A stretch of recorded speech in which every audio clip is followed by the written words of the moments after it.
Donc dans ces projets tutoriaux, il y a 3 grands groupes. 2 font partie du banc moteur et du banc frein. Et nous, on est le 3e, donc on s'occupe de tout ce qui est problème restant et amélioration du véhicule. Donc on a pu notamment travailler sur le scan du véhicule, donc, grâce à une machine qui s'appelle le GOM. On a travaillé aussi sur les cales freins, le barre de parallélisme pour les roues avant, mais aussi pignon de transmission et différents problèmes. Alors je fais partie du projet banc de transmission de puissance au sein du projet Shell Eco-Marathon.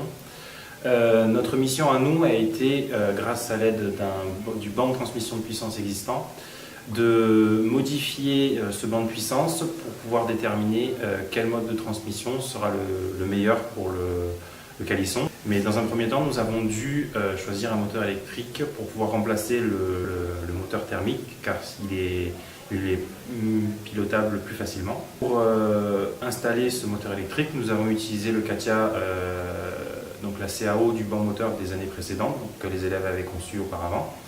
Et nous l'avons modifié pour adapter notre solution et il ne nous reste qu'à faire les tests pour déterminer si, oui ou non, on peut trouver un meilleur mode de transmission.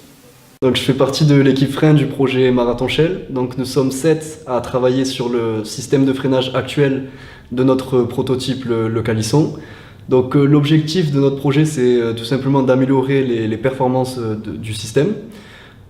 Pour ce faire, donc jusqu'à maintenant, le but c'était la conception et la fabrication de bancs de test, c'est-à-dire des bancs sur lesquels nous pourrons tester notre système de freinage actuel et d'éventuelles futures solutions de freinage.